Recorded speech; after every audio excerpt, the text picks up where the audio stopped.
ကျမ result သမားဆိုတော့လေပို့လို့ပဲတတ်မှတ်တယ်အဲ့ဆို result တစ်ခုresult တစ်ခုလို့ဒီလိုသွားတာလေဟုတ်တယ်မလား target တယ်သူကပြောတယ် what ဆိုတာပြောတယ်ကျမ where ဆိုတာကိုမြင်တာပြောပါအောင်အဲ့တော့ source တစ်ခုအနေနဲ့ဆိုလို့ရှိရင်သူ့မှာ advantages နှစ်ခုရှိတယ်တစ်ခုက preparation သူဘယ်လောက် stamina ကောင်းကျင့်တယ်လဲ preparation and then another တစ်ခုက target အဲ့တော့ပွဲဆိုတာအရေးကြီးတယ်လို့ထင်တာပဲကာမောရပါလေရတယ်ကာမောရနေပါရတယ်ဟုတ်တယ်တောင်တက်ချင်းကြည့်ပါလေတောင်တက်ကိုရောက်လို့ရှိရင်ဖြစ်တဲ့ပြီးပြီပေါ့ကျွန်တော်ကဥမာ strawberry စားတယ် strawberry ရဲ့အရာလားဘယ်လိုရတာမျိုးလဲချိုချင်လေးပါလို့ပြောရင်အခုချိုချင်လေးပါလို့ပဲကိုမြင်မှာပေါ့နော်ဒါပေမဲ့အခုကိုယ်တိုင်လေးဒီ strawberry ကိုစားကြည့်လိုက်လို့ရှိရင်ဟုတ်မတူနိုင်ဘူးပေါ့ဒီချိန်မှာဖြစ်လာတဲ့ဒီနေ့မှာဖြစ်လာတဲ့ PG တောင်စိတ်ကိုရောက်သွားတဲ့ပေါ့နော် PG တောင်စိတ်ကိုရောက်သွားတဲ့ကိုယ့်ရဲ့ကျိုးဆောင်ရဲ့ရလက်နောက်က team work ပေါ့နော်ငယ်ချင်းဒီကျိုးစားပြီးတော့အောင်မြင်မှုရဲ့ရလက်ပြောအများကြီးပဲအများကြီးပြောလို့မကုန်နိုင်ဘူးအဲ့ PG ကိုကိုယ်တိုင်ခံစားကြည့်ကြတယ်mental reward ကများတာနောက်တဲ့ဆင်လာ physical reward က mental satisfaction ကစိတ်တဲ့ကြံ့ခိုင်မှုတော့ပါအများကြီးဟုတ် life management ပေါ့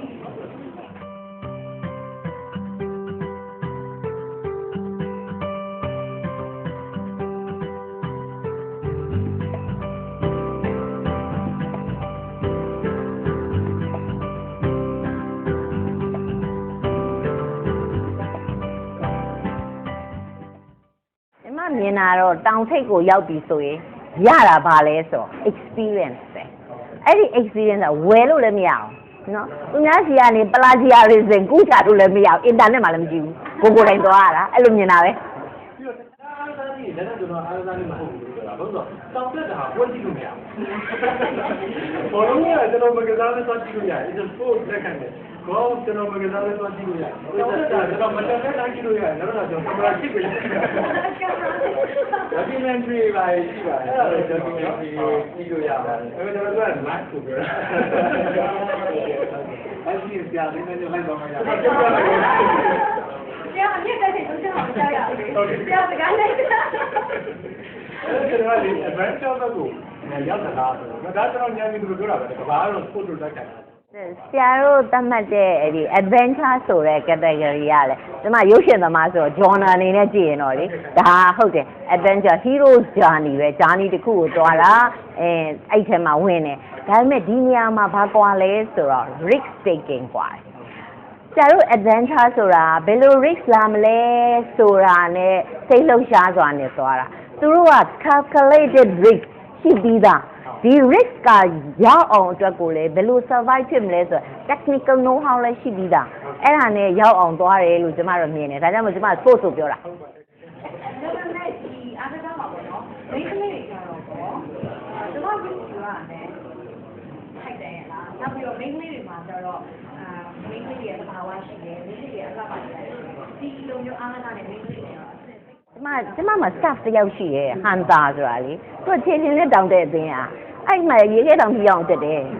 သူလည်းပဲသူ့ရဲ့ job satisfaction လေတင်းတင်းတေးလေးတည်လားဒါပေမဲ့လို့ဒီတစ်ခါတက်သွားတက်တယ်နောက်နေ့လည်းသွားတက်တယ်မတင်မမ်းလည်းတင်မမ်းနေဒါပေမဲ့သူ့ရဲ့ job satisfaction သူကြိုက်လို့ဆိုတာရှိတယ်အဲ့တော့မိန်းမလေးလည်းတက်တယ်သမီးဟုတ်လားဒီနေ့လည်းတက်ပါတယ်ဟို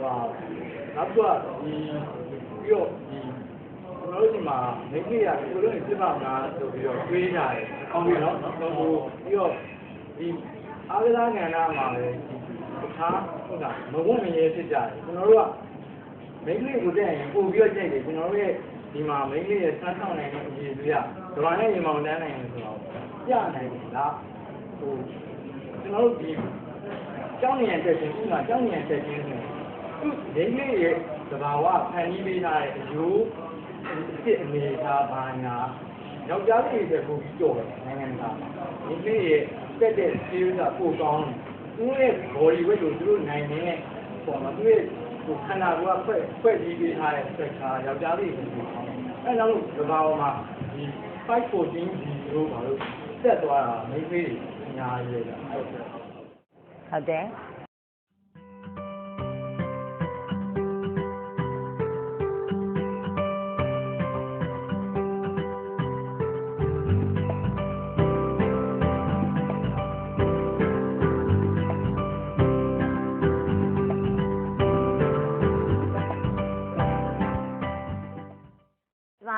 သမီးလည်းတောင်းတတာကြိုက်တယ် hiking ကိုသွားတဲ့အခါကျရင်သူပြင်ဆင်သွားတယ်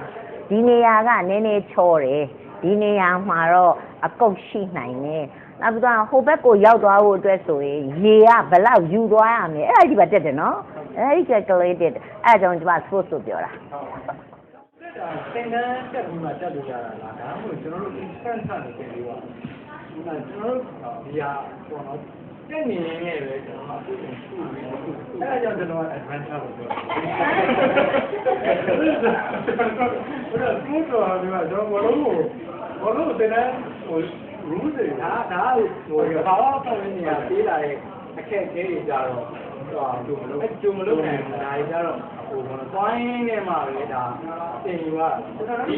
sorry ပါလေဟုတ်တယ်တင်ရ rules ဆိုရှိတာရှိပါတယ်အဲ့ဒါမရှိတာကျွန်တော် use code တူနေတော့နည်းနည်းกว่าဟုတ်ကဲ့အဲ့လိုဘောလုံးပါလို့သူများကိုချီးဆွေးကျွန်တော်တို့ကတောင်းတဲ့နေရာမှာတော့ကျွန်တော်တို့တရားနဲ့တရား ethics ကိုသူတို့သိကြတယ်ဟုတ်ကဲ့ဟိုဒီကန်းလိုက်တာမကြီးကဒီလုံးညီညွတ်မှုနောက်တစ်ခုကစိတ်နဲ့တရားကြမ်းစိတ်ဟုတ်ကဲ့အဲ့စိတ်နဲ့ဒီရဲ့အရေးကြီးတယ်အဲ့ဒါတွေကကြောင်းရောက်ဘူးဆိုနောက်တစ်ခုကလူကကိုကပြုတ်ကြတယ်အများဆုံးသိတယ်ဆိုလို့အဲ့ကျိုးဆက်ချတယ်ကျိုးချင်းတွေထဲမှာဟုတ်ကဲ့တယောက်တိုင်းပဲအဲ့တော့ကျွန်တော်အဲ့ဒါလည်းပြောတာအဲ့ဒါပြီးတယ်ဆိုလို့ရှိရင်သူမဆက်ကြရင်ကိုပေါ့ဆက်ချမယ်ဟုတ်ကဲ့အများဆုံးသိမှာဆိုရင်တယောက်ကနင်းနာခံတယ်အောက်ကလူကနော်သူကလူကဆက်ချသူကလူဆက်ချလိုက်တာဖြစ်တယ်ဟိုလူကလည်းအများဆုံးသိမှာဆိုဆက်ချတယ်အများဆုံးသိနေသားရကျွန်တော်ကဘာမှရှိတဲ့ခါဆိုမတူမနဲ့အဲ့ဒါကျမစိတ်ဝင်စားတာအဲ့ဒါကြောင့်ကျမကျန်တဲ့ sports တွေတိုင်းမှာဒီအခြေခံသင်တန်းဆိုတာရှိရယ်ငယ်လေးတွေကသင်ပေးလိုက်ရတာရှိရယ်ပြီးတော့ do's နဲ့ don'ts တွေလည်းဒီဆိုရင် curriculum အနေနဲ့သင်ပေးလိုက်တာရှိရယ်သူတို့ချင်းလေးနဲ့တောင်းတမှာမရှိဘူး by experience တွေပဲမှန်တယ်လူသားဆင်းနေတယ်တော့ကျွန်တော်တခြားရိုးအားသားနေတော့နည်းနည်းကွာထားပါဒါတော့ကွာတယ်ဟုတ်ကဲ့ ကျွန်တော်နည်းနည်းပြောချင်ပါတယ်။ဟိုလေးတိုင်းပြောလို့ပဲဒီတောင်တဲ့နေရာကအားကစားမှုပဲဆို adventure လို့ကို limit ကယူတာတော့ဒါပေမဲ့ဒီအနီရောကိုဟောတော့ကိုလို့တော့သူကအားကစားမှုလို့ပြောရတယ်ဒီမျိုးတော့ရောနေတယ်ဒီမှာလေအဲ့တော့တောင်တဲ့ဒီက adventure မှာဒါပေမဲ့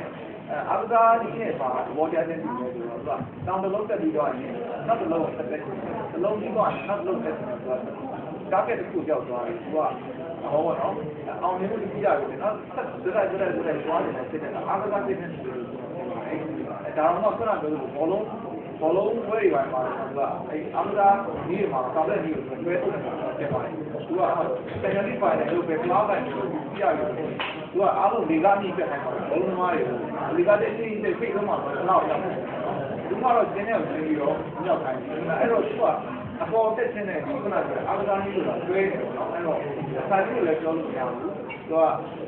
ဆိုင်တော့ဆိုင်ပေါ့ adventure ကျွန်တော်လည်းပို့နေတယ်ပါတယ်ပြီးတော့မှဒီ adventure တွေတော့နောက်ပိုင်းပါတော့အဲ့ဒါနဲ့ဆိုတော့ခုနပြီးွားရေးပေါ့နော်ပြီးွားရေးကိုသူကတခြားအိမ်တော်လေးပါပြန်ပါဝေးလို့ရတယ်လို့ပြောပါလေပြီးွားရေးကတော့ဘယ်လိုလဲဆိုဒီတကယ်လို့တောင်းတဲ့လူတွေဆို physically ရောရုပ်ပိုင်းရောစိတ်ပိုင်းရောလို့တက်နေရတယ်အဲ့ဒီမှာကသူကဘာလဲဆိုဒီlogistic work သူကသူ့ရဲ့လူတွေကိုအောက်ကနေတက်ဆက်ပြီးတော့မှအတွက်ဆက်နေပြီးချိန်ကိုဒီအောက်ကနေပြီးတော့ဘယ်လိုလဲဒီလိုသုံးရမယ်ဆိုလို့ဆရာရတယ်ဆိုတော့ချက်ချက်ကိုသူကဒါမှလည်းကို training တောင်းဖြစ်တာအဲ့ဒီပိုင်းမှာလည်းလုံးဝင်တယ်အဲ့ဒီနောက်ဆုံးဒီကအိမ်အောင်လေးတော့ဆိုတာဒီလိုကိုနဲ့ကိုတက်နေလေကိုချိန်ထားတဲ့အိမ်လေးကိုပေါ့အဒီကျွေးလို့ခဏပြောလို့လေကောင်းကောင်းပေါ်တော့လိုက်ပါတော့ပေါ်တော့ခါတော့သူကပြင်းနေသူကကိုယ့်ဘောဘလောက်ဒီ support ပေးနေတယောက်ဘလောက်ပြီးမှနေလို့တော့သူတဲ့ထားတယ်တယောက်လည်းပြချလိုက်ကောင်းတာပေါ့ကိုပြချတော့အဲ့ဒါအမေကစမ်းတော့ရပြန်ပါကိုလည်းခုတ်ရကြည့်တယ်အဲ့တော့ဒီတောင်းတဲ့ချက်အားလားတော့ပါရမ်းနေတယ်လမ်းကြားဖြစ်နိုင်တယ်ပေါ့တယ်ဖြစ်နိုင်တယ်ဒီမှာခုနကပြောတာတော့လည်းဆိုတာဒီဘောင်းတော့တော့ရမ်းနေတယ်ဟိုပါတော့ဒီ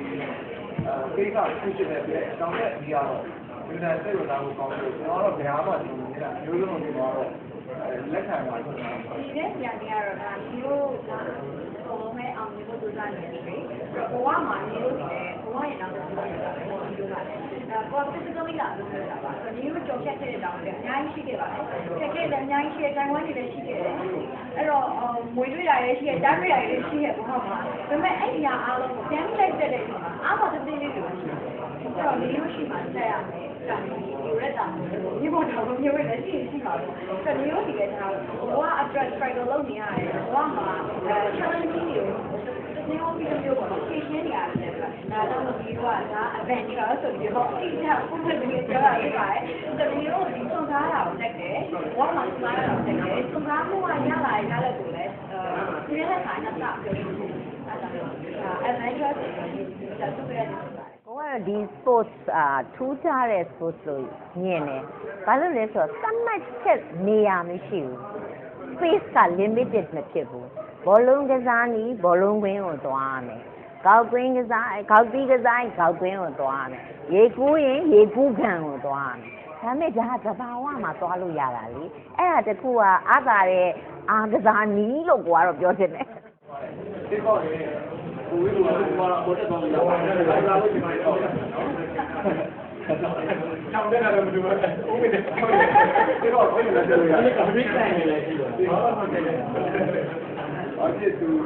အားလုံးလည်းလည်းနိုင်တယ်အပြန်တက်လို့လည်းနိုင်တယ်ပေါ့နော်ဒီတော့ရင်းကျင်းတဲ့မှာဒါအဲ့ဒါလိုစိတ်သက်ကိုအချိန်ခံလို့ရတယ်ကိစ္စဖြစ်တဲ့ဆိုတော့အပြန်တက်လည်းဟုတ်တယ်အားလုံးကလည်းဒါအားလုံးရင်းကျင်းတဲ့မှာအဲ့တော့ဒီကျောင်းတဲ့အားလုံးကလည်းလာတယ်ကိုယ်တို့တို့ဒီများလေးတက်တော့เนาะကျွန်တော်တို့ပြီးတော့နားလဲပို့ပြီးတော့ဒီမှာနိုင်ငံမှာလက်တာပြီးတော့ဒီကိစ္စကိုပို့ပြီးတော့လိုက်စားပြီးတော့ပိုင်းကိစ္စတွေကိုခိုင်လာတော့အောင်မြင်ရမှုအတွက်ပို့ပြီးတော့အားကိုဆရာတက်တာတော့ဆက်တာတိုင်းဘာမှကိစ္စလို့ပြောပါတယ်အဲဒီတောင်တက်ကြီးကိုရပြောတဲ့လူတွေเนาะဒီကားချင်းနဲ့ပြောတာတက်လို့တဘာပုံနဲ့ဒီလိုတက်လို့ကာယပိုင်းเนาะကာယပိုင်းစိတ်ဓာတ်ပိုင်း အားလုံးဆက်ဆက်ကကြည့်လို့ရှိရင်တော့ခေါင်းမောင်းဆောင်ကနေပြီးတော့ဘုံကွက်ကြည့်နေအားသာနေဖြစ်လို့ဖြစ်တဲ့အတွက်ကြောင့်ပေါင်းပြီးတော့အားပေးကူညီကြပါကျွန်တော်တို့အားသာနေလို့ကျွန်တော်ပြောချင်တယ်